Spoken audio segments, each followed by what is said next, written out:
Shalom Abracha, que le bon Dieu vous protège et vous donne la santé et la joie. Aujourd'hui, c'est la Ilula de Rabbi Meir Pinto Alav Shalom, mon oncle. Alors, presque j'ai pas dormi toute la nuit pour me réveiller tôt ce matin pour aller à la synagogue et faire Kaddish. Vous savez, mon oncle Alav Shalom, j'étais à côté de lui pendant un mois jusqu'à qu'il a rendu son âme à Kadosh Baruch Hu. Je n'ai profité pendant ce mois-là qu'il me raconte des histoires qu'il a vécues, des histoires sur Rabbi Pinto. Et c'était formidable. Et je me suis régalé pendant ce mois-là. C'était pour moi un mois de vacances que j'ai passé à côté de lui, parce que non seulement je me suis occupé de lui pendant un mois jusqu'à qu'il est décédé, mais il m'a dit des choses extraordinaires. J'ai appris de lui plein de choses. L'aïmouna en Dieu, la foi en Kadosh Baruch Hu. Comment ce tzaddik-là, il a vécu toute sa vie enfermé dans une maison. Et bien sûr, c'est pas facile, hein, de ne pas quitter la maison, rester à la maison. Vous savez, aujourd'hui, pendant ce confinement d'un an presque, un jour on sort, 2 semaines on sort pas. Moi, personnellement, que je suis pas sorti trop, là, j'ai pas pris presque, je suis parti à Ashdod que 2 fois, ou 3 fois, c'est tout. Puis là, il est mon père et ma mère à Ashdod. J'ai pris l'avion une seule fois pendant toute l'année pour aller au Maroc. Elle a élu la doigt Pinto pour 24 heures. Vous savez, c'est pas facile, hein. C'est une vie un peu dure. Je crois qu'on a appris on s'est habitué à ne pas sortir dehors. On s'est habitué à la fin.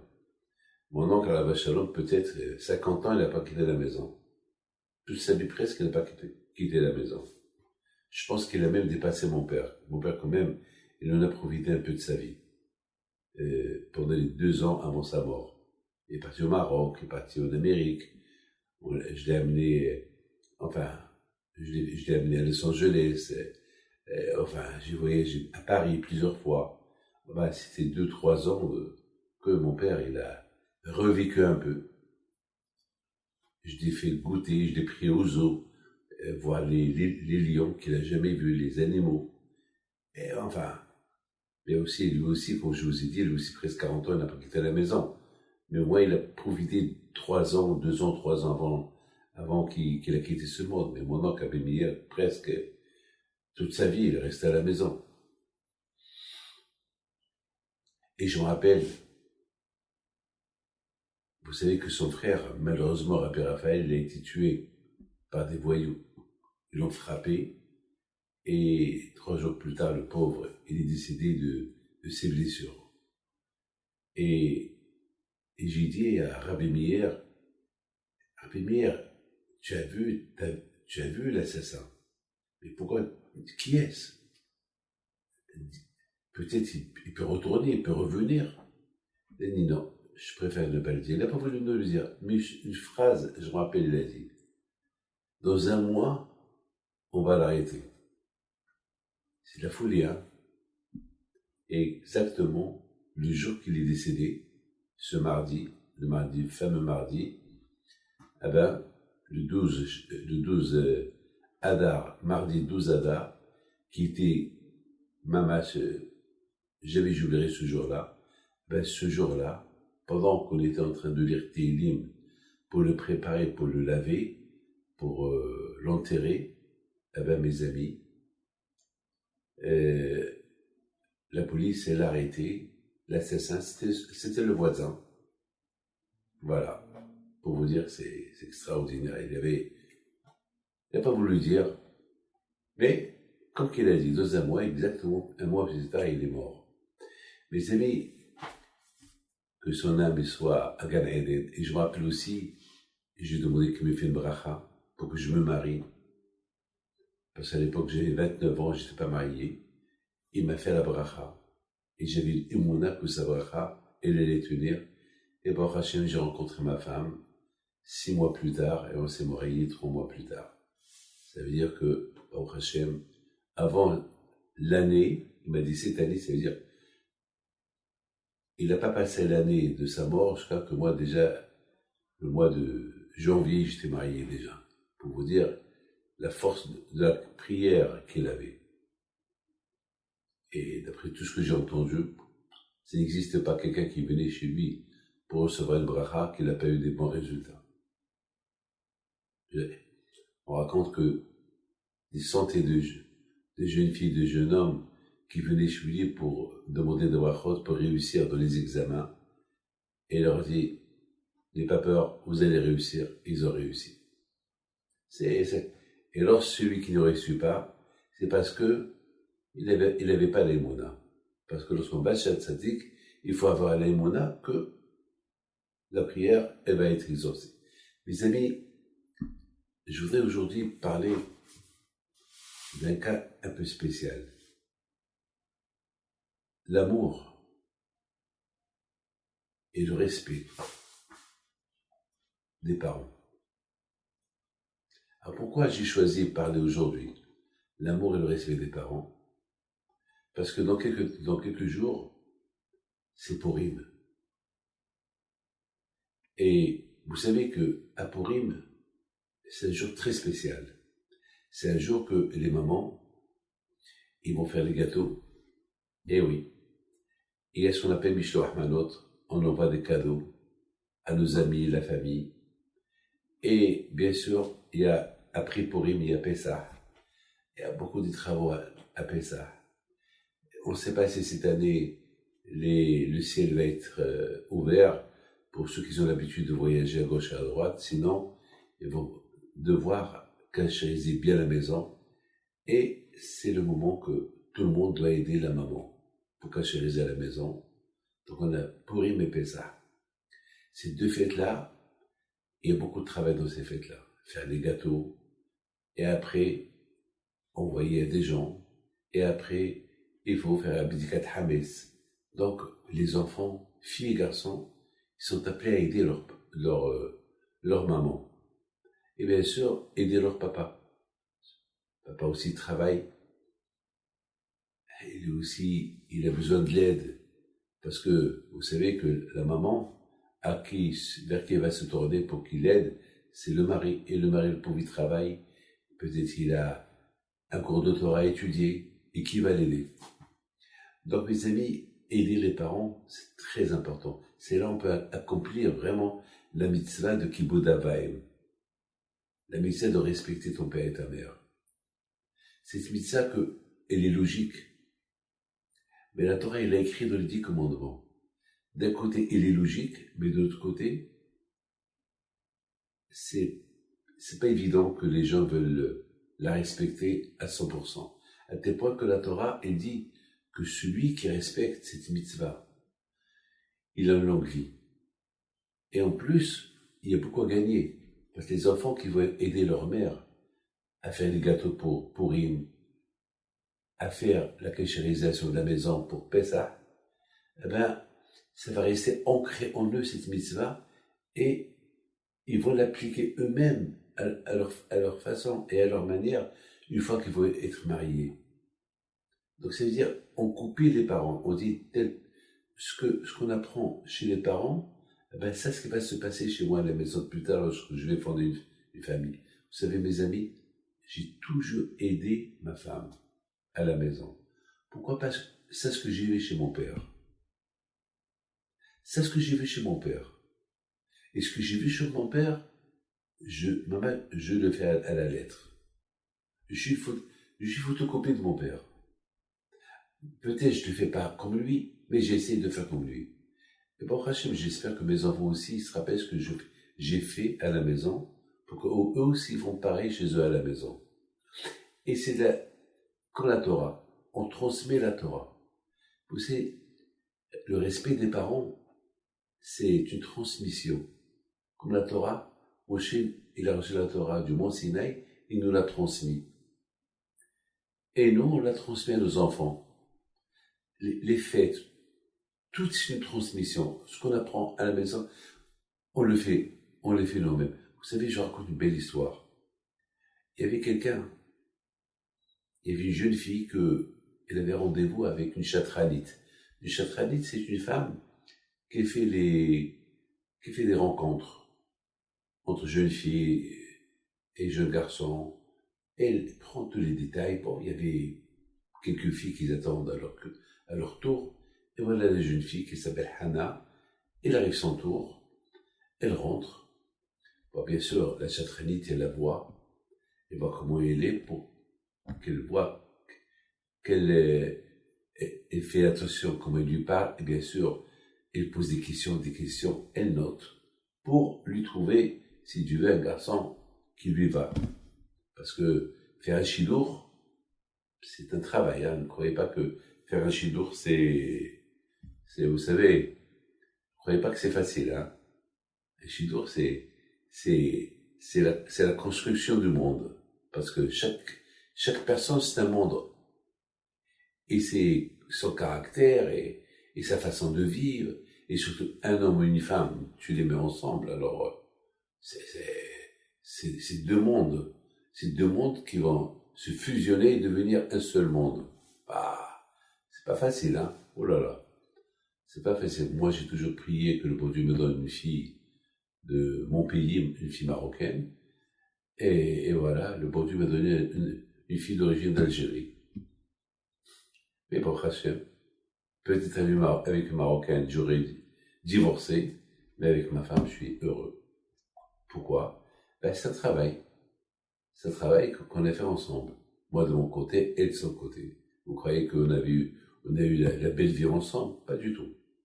Il y a eu des hauts et des bas, mais pour Hachem, le plus important, c'est le haut qui a toujours gagné. Voilà.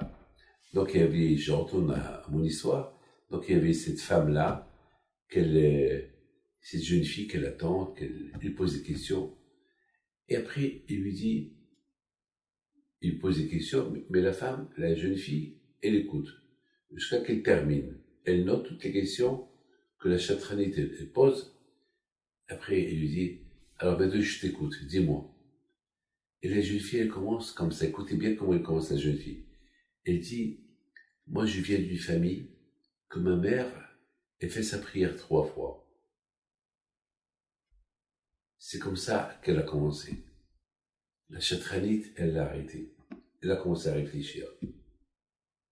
Cette fille-là, au lieu qu'elle me parle d'elle, de son caractère, au lieu qu'elle me répond à mes questions, elle me donne une introduction de sa vie.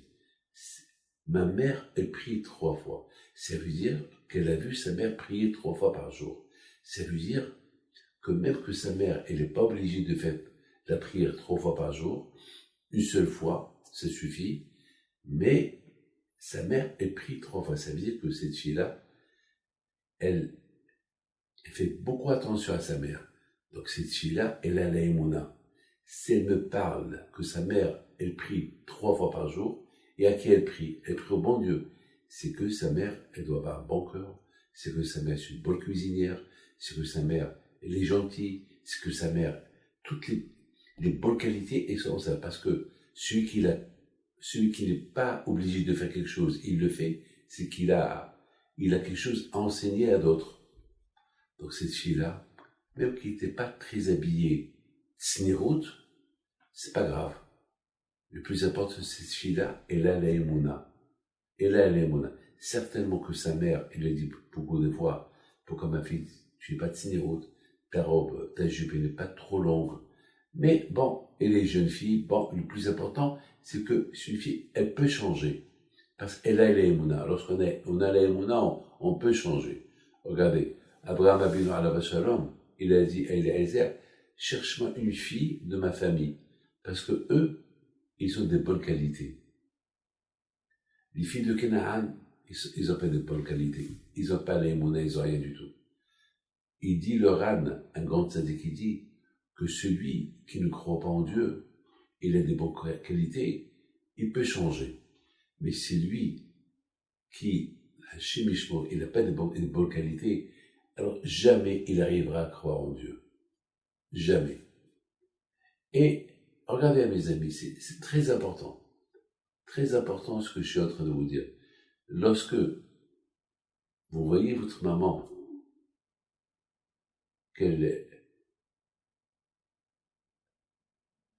qu'elle travaille, elle fait la, la, la, la bdikat Hametz à Pessah, ou bien à Purim, elle fait des gâteaux, il y a beaucoup de travail à la maison, c'est un enseignement.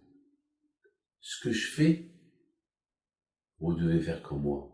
Beaucoup de fois, la maman, elle a honte de demander à ses enfants. Alors, aux enfants, de proposer à la maman, maman, je vais t'aider. C'est même pas peine de dire, est-ce que tu veux que je t'aide? Il se peut que la maman, elle va dire, non, ma fille, tu peux aller faire tes devoirs. Non. Il faut qu'elle-même se propose à soi-même pour qu'elle aide ses parents. Parce que c'est ça qui va l'aider dans la suite à copier sa mère. Malheureusement, il y a beaucoup de gens qui copient leur mère sur d'autres choses, tous les jours au téléphone, ne pas s'occuper de la maison. Chacun. Il faut que la maman, elle soit exemplaire pour que les enfants, Be'ezat Hashem, ils seront non seulement exemplaires, mais ils vont accomplir la mitzvah du respect du père et de la mère à la perfection. Vous savez, mes amis, je vais terminer avec une histoire. Il y avait une fois,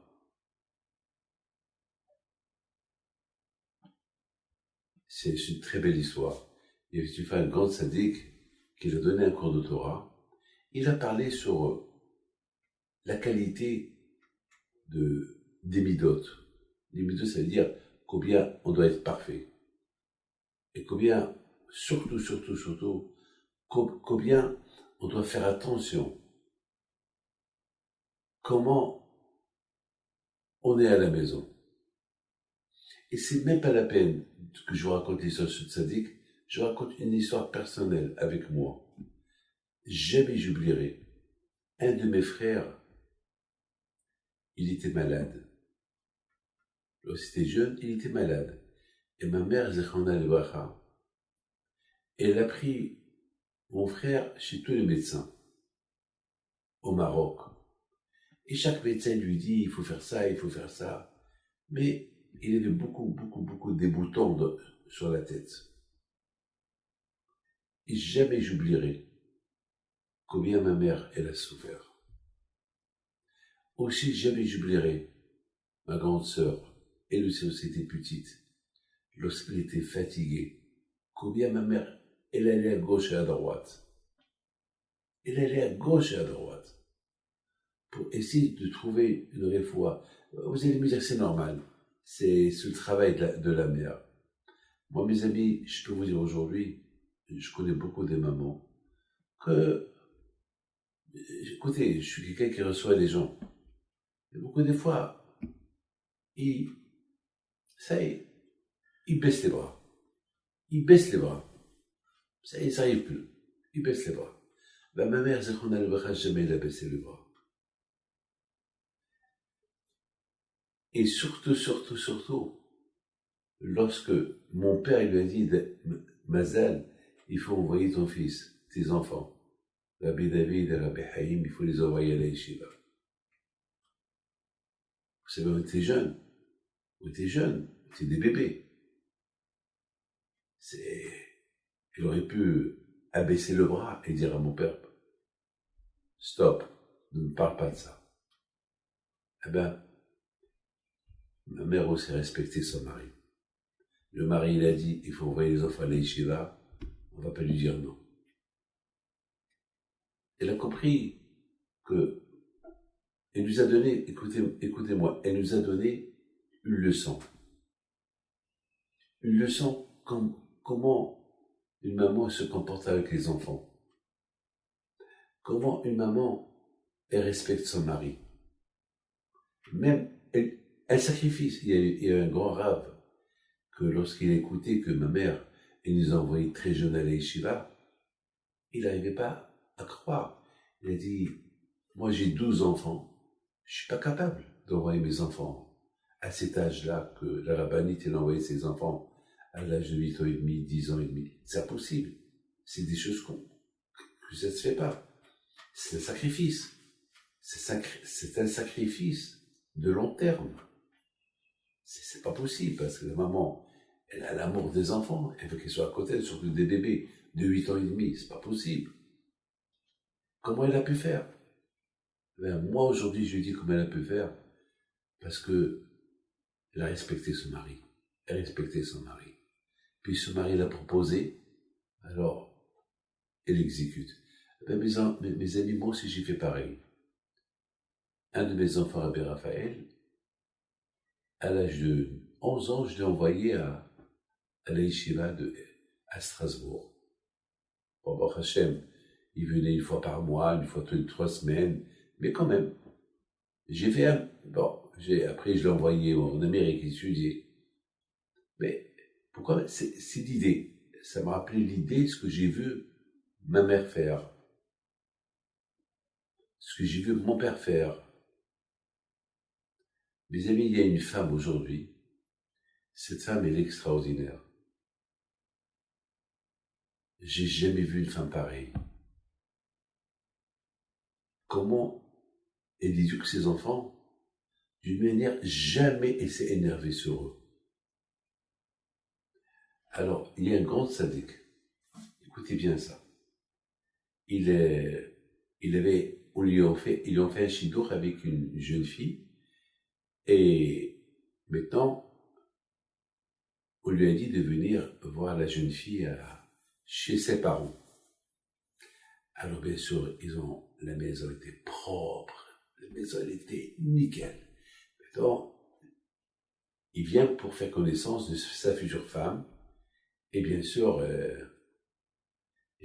pour voir est-ce que c'est matim, est-ce que ensemble ils peuvent construire leur maison ou pas. Alors, la maison était propre, elle avait des petits frères, les parents ils étaient là, mais il est venu 5 minutes à l'avance. Et la porte de la maison était ouverte. Et voilà, la jeune fille en question, elle était là pour voir pour que le hatan il soit pressionné, que la maison elle est propre. Et voilà ses petits frères, ils jouaient, ils ont tiré la nappe, sans faire exprès, et les verres sont tombés par terre. Il y avait un balagan total, a priori.